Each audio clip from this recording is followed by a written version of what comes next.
ये आपकी खिसियाहट भी हो सकती है, ये आपकी खीज और आपकी टीस भी हो सकती है, लेकिन अश्वनी शाही इस बात में भी दो राय नहीं हो सकती कि भाई भ्रष्टाचार की जब बात होती है तो एक वॉशिंग मशीन भी लगी हुई है बीजेपी के दफ्तर में, और 25 विपक्षी खेमे से जो नेता आए, इसमें अभी मैं बीएस येदियुरप्पा या शिवराज सिंह चौहान इनके नाम को जोड़ नहीं रहा हूं, 25 में से 23 ठप, 3 को तो क्लीन चिट ही मिल गई और बाकी कोई कार्रवाई नहीं हो रही आगे। तो तेरा पीएमएलए मेरा पीएमएलए, तेरा भ्रष्टाचार मेरा भ्रष्टाचार, खेल कुछ ऐसा हो रहा है क्या? जी देखिए, यही चश्मे का थोड़ा सा हेर फेर है। इस पार से देखेंगे तो कुछ और दिखेगा, उस पार से देखेंगे तो कुछ और दिखेगा। आज ये 23 और 13 पीएमएलए नहीं है, आज ये 23 में आप ही ने कहा और इंडियन एक्सप्रेस ने भी छापा, कोई केस क्लोज नहीं हुआ है। 23 जो के खिलाफ केस क्लोज हो गया, प्रताप सरनायक के खिलाफ हो गया, प्रफुल्ल पटेल के खिलाफ हो गया। देखिए, प्रफुल्ल पटेल जी के अभी 15 तारीख को क्लोजर लगाया है, 15 तारीख को उसकी डेट है, 15 अप्रैल को। आज के डेट तक क्लोज नहीं। अच्छा, तो 15 का इंतजार कर लेंगे, तब मान जाएंगे। कब रिपोर्ट कब आई थी, ईओडब्ल्यू ने कब लगाया था, और ईओडब्ल्यू ने अगर नीचे से लगा दी, ईडी जो है दूसरी एजेंसी के एफआईआर पर भी काम करती है, तो ईओडब्ल्यू ने अक्टूबर 20 में क्लोजर रिपोर्ट लगा दिया था अजीत पवार जी पर। पहली बार आपने कहा तो पहली बार वाला आपने नहीं पढ़ा, दूसरी बार वाला पढ़ा। ये हुआ, पूरा पढ़ने लगूंगा तो 1 घंटा लग जाएगा, 25 के 25 का अगर लेखा जोखा देने लगा। जी। तो अक्टूबर 20 में क्लोजर रिपोर्ट लगा दिया था, तो इस वजह से जब अक्टूबर 20 में नीचे की एजेंसी ने क्लोजर रिपोर्ट लगाया तो ईडी को कोई उसमें आधार नहीं मिला। ओहो, ईडी को आधार नहीं मिला। बीजेपी लगातार आरोप लगा रही थी, नेचुरली करप्ट पार्टी है ये। प्रफुल्ल पटेल का नाम लिया जाता था, अजित पवार के बारे में कहा जाता था चक्की पीसिंग, आपके पास आ गए तो वो क्लीन हो गए, सत्ता का मजा, लूटिंग हो गया। रिपोर्ट लगाए, देखिए ठंडे बस्ते में पड़ा, क्लीन हुए, ये मैं कह रहा हूं कि ठंडे बस्ते में पड़ा अजीत पवार जी का, इनकी सरकार की पिछली जो आज आप बैठे हैं। और वॉशिंग मशीन को इसी से मैं जोड़ना चाहता हूं। वॉशिंग मशीन इधर की तो दिखाई दे रही है, सब लोग कहते हैं एक दिन पूरा ड्रामा हुआ दिल्ली से लेकर बंगाल तक, वॉशिंग मशीन में टी शर्ट डाली गई, लेकिन जो वो रामलीला मैदान में जो ये झाड़ू से अभी आम आदमी पार्टी की प्रवक्ता जो साफ करने की बात कर रही है, कमल साफ नहीं होगा। कमल तो इस समय पूरे देश में खिल गया है, 400 पार जा रहे हैं हम लोग। दूसरी बात जो वहां पर नहीं, वो कमल की आपने बात की, कमल वैसे कीचड़ में भी खिलता है, खिलता ही है, उसी में ही खिलता है। तो ये भ्रष्टाचार का कीचड़ साथ ले आते हैं आप।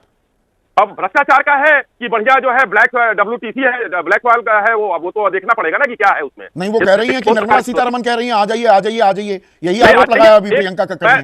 थोड़ा सा समय संदीप जी दीजिए तो मैं दोनों बातों का आपके जवाब दे दूंगा। जो 28 तारीख को ये लोग बैठे हुए थे रामलीला मैदान में, अरविंद केजरीवाल जी ये चोर है जी, सब मिले हुए जी, शीला दीक्षित चोर है जी, लालू जी चोर है जी, ये सारे लोगों का नाम लिया और सारे लोग सोनिया गांधी को पकड़ो सब आ जाएगा, कहा था ना। अच्छा, अरविंद केजरीवाल की गलतियां आपको सर्टिफिकेट दे देती हैं, आपको क्लीन चिट दे देती हैं।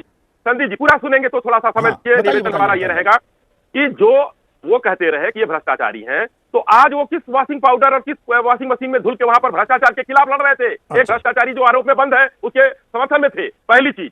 दूसरी चीज, अच्छा, आप आरोप लगाते नहीं थे अश्वनी भाई। हिमंता बिस्वा शर्मा जब कांग्रेस में थे तो आरोप कौन लगाता था भ्रष्टाचारी होने का? हिमंता बिस्वा शर्मा पर, मुकुल रॉय पर कौन लगाता था? अरे सुनिए ना, लंबी फेहरिस्त है। सुवेंदु अधिकारी पर कौन लगाता था?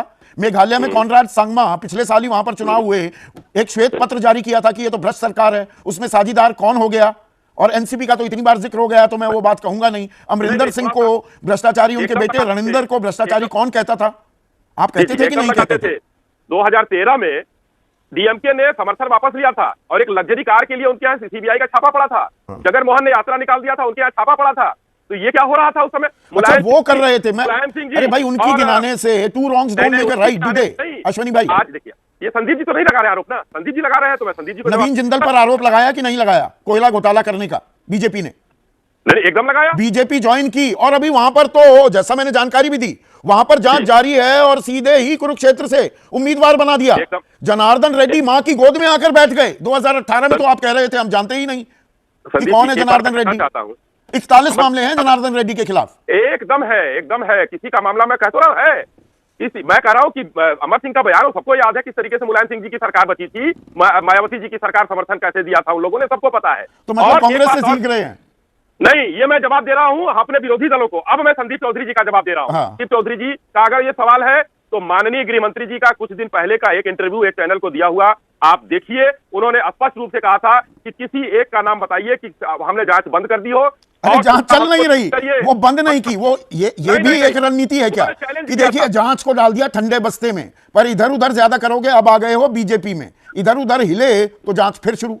वो तलवार लटका रखी है। एक अच्छे प्रश्नोता है, आप अच्छी जानकारी रखते हैं, बड़े पत्रकार हैं, आप एक ट्वीट करिए। उन्होंने ट्विटर पे डालने के लिए कहा था कि ट्वीट करिए मेरे नाम से कि इस व्यक्ति का बंद हो गई है जांच। मैं ट्विटर पे जवाब दूंगा कि देश जानेगा, इसमें कहीं कोई वो दिक्कत नहीं है। माननीय गृहमंत्री अजित पवार की जांच बंद हो गई, क्या हो सकता है? 15 तारीख को बंद हो जाएगी प्रफुल्ल पटेल की। अब ये न्यायालय जाने, अच्छा, ये न्यायालय न्यायालय जाने। सरकार चला रही है, न्यायालय में और तो बाकियों को कोई सम्मान, ईडी के अधिकारी जो भागते दौड़ते फिर रहे हैं, बहुत बड़ी जिम्मेदारी है, भ्रष्टाचार मिटाना है, वो विपक्ष का ही एड्रेस जानते हैं। उनका जीपीएस सिर्फ विपक्ष के नेताओं के घर या दफ्तर लेकर जाता है। माननीय प्रधानमंत्री जी ने कहा है कि तीसरे बार में और भ्रष्टाचार पर और बड़ा वार किया जाएगा, और बड़ा वार किया कोई जाएगा। नहीं बचेगा, कोई नहीं बचेगा। वरना बीजेपी में आ जाओ, वरना बीजेपी में आ जाओ। सब पर